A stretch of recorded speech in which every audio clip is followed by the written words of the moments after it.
প্রখ্যাত শিশু সাহিত্যিক উপেন্দ্র কিশোর রায়চৌধুরীর গল্প পর্ব 4 টুনটুনি আর রাজার কথা। রাজার বাগানের কোণে একটা টুনটুনির বাসা ছিল। রাজার সিন্ধুকের টাকা রোদে শুকোতে দিয়েছিল, আর টুনটুনি বাসায় বসে বসে দেখছিল।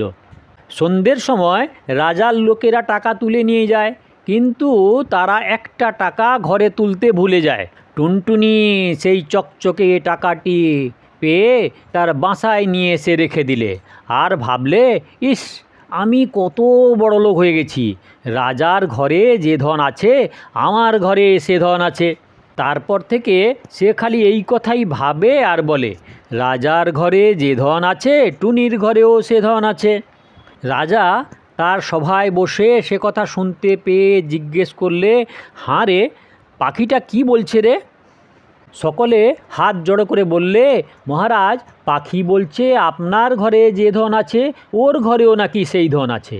শুনে রাজা খিলখিল করে হেসে বললেন, দেখ তো ওর বাসায় কি আছে। রাজা লোকেরা গিয়ে দেখল, দেখে এসে বলল, মহারাজ, বাসায় একটি টাকা আছে। শুনে রাজা বললেন, সে তো আমারই টাকা, নিয়ে আয় সেটা। তখনই লোকে গিয়ে টুনটুনির বাসা থেকে টাকাটি নিয়ে এলো।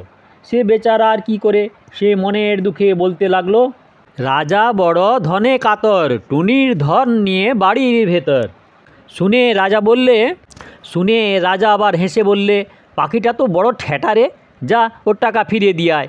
টাকা ফিরে পেয়ে টুনির বড় আনন্দ হয়েছে।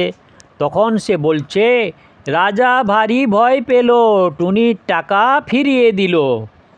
রাজা জিজ্ঞেস করলেন, আবার কি বলছে রে? সভার লোকেরা বলছে যে মহারাজ নাকি বড্ড ভয় পেয়েছেন, তাই ওর টাকা ফিরিয়ে দিয়েছেন। শুনে মহারাজ তো রেগে একেবারে অস্থির। বললেন, কি এত বড় কথা, আন্ত ধরে বেটাকে ভেজে খাই। যেই বলা অমনি লোক গিয়ে টুনটুনি বেচারাকে ধরে নিয়ে রাজার হাতে দিল। রাজার মুঠোর ভেতর করে রানীদের গিয়ে বললেন, এই পাখিটা নাও, এটা আজ আমাকে ভেজে খেতে দিতে হবে। বলে তো রাজা চলে এসেছেন, আর রানীরা সবাই মিলে পাখিটা দেখছেন। একজন বললেন, কি সুন্দর পাখি, আমার হাতে একবার দাও তো দেখি। বলে তিনি তাকে হাতে দিলেন। তা দেখে আরেকজন দেখতে চাইলেন। তার হাত থেকে যখন আরেকজন নিবে, তখন টুনটুনি ফসকে গিয়ে ফুরুত করে উড়ে পালালো। কি সর্বনাশ, এখন উপায় কি হবে? রাজা জানতে পারলে তো রক্ষা থাকবে না।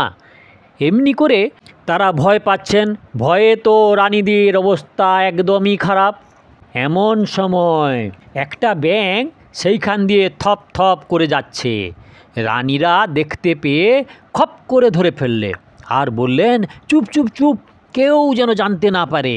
এইটিকে ভেজে দিই, আর রাজামশাই খেয়ে ভাববেন টুনটুনি খেয়েছেন। সেই ব্যাঙটার ছাল ছাড়িয়ে ভালো করে রান্না করে রাজামশাইকে দিলেন খেতে। রাজামশাই খুব স্বাদ করে সুন্দর করে খেলেন। রাজামশাই খেয়ে খুশি হয়ে তারপর সভায় গিয়ে বসলেন, আর বলছেন আর ভাবছেন, এবার পাখি বেচারাকে বড্ড জব্দ করেছি। কি মজা, কি মজা, রাজা খেলেন ব্যাঙের ভাজা। আবার বলছে, কি মজা, কি মজা, রাজা খেলেন ব্যাঙের ভাজা। শুনেই তো রাজামশাই লাফিয়ে উঠেছেন। তখন তিনি থুতু ফেলেন, ওয়াক তোলেন, বমি করেন, মুখ ধোন, আরও কত কি করেন। তারপর বললেন, যাও তাড়াতাড়ি গিয়ে 7 রানীর নাক কেটে ফেলো। রাজার আদেশ, কি করবে? জল্লাদ গিয়ে 7 রানীর নাক কেটে ফেলল। তা দেখে টুনটুনি বললে, এক টুনিতে টুনটুনালো, 7 রানীর নাক কাটালো। টুনটুনি বারবার বলছে, এক টুনিতে টুনটুনালো, 7 রানীর নাক কাটালো। তখন রাজা বললে, আন বেটাকে ধরে, এবার গিলে খাবো, দেখি কেমন করে পালায়। টুনটুনিকে সবাই গিয়ে ধরে নিয়ে এসে রাজার হাতে দিল। রাজা বললে, জল আনো। জল এলো। রাজা মুখ ভরে জল নিয়ে টুনটুনিকে মুখে পুরেই চোখ বুজে ঢক করে গিলে ফেলল। সবাই বললে, এবারে পাখি জব্দ। বলতে বলতেই রাজামশাই ভোগ করে মস্ত একটা ঢেকুর তুললেন। সভার লোক চমকে উঠল, আর টুনটুনি সেই ঢেকুরের সাথে বেরিয়ে এসে উড়ে পালালো। রাজা বললেন, গেল গেল গেল গেল, ধর ধর ধর। অমনি 200 লোক ছুটে গিয়ে আবার বেচারাকে ধরে আনলে। তারপর আবার জল নিয়ে এলো, আর সিপাহী এসে তলোয়ার নিয়ে রাজামশাইয়ের কাছে দাঁড়ালো। টুনটুনি বেরুলেই তাকে দু টুকরো করে ফেলবে। এবার টুনটুনিকে গিলেই রাজামশাই 2 হাত দিয়ে মুখ চেপে ধরে থাকলেন, যাতে টুনটুনি আর বেরুতে না পারে। সে বেচারা পেটের ভিতরে গিয়ে ভয়ানক ছটপট করতে লাগলো।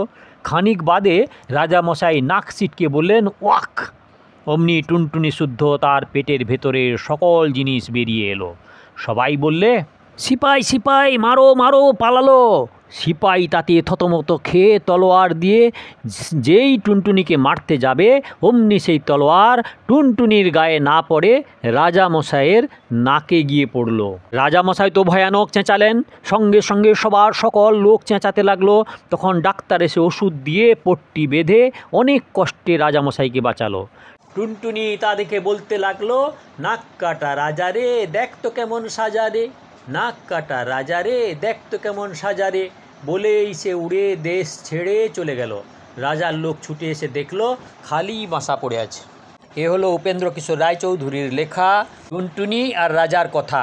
দয়া করে সাবস্ক্রাইব করবেন, ভালো লাগলে লাইক করবেন, শেয়ার করবেন। আর পেছনের ভিডিও দেখতে হলে কাকন বাসুতে ক্লিক করে ভিডিও দেখবেন, আর আগের ভিডিও দেখতে হলে অপেক্ষা করুন।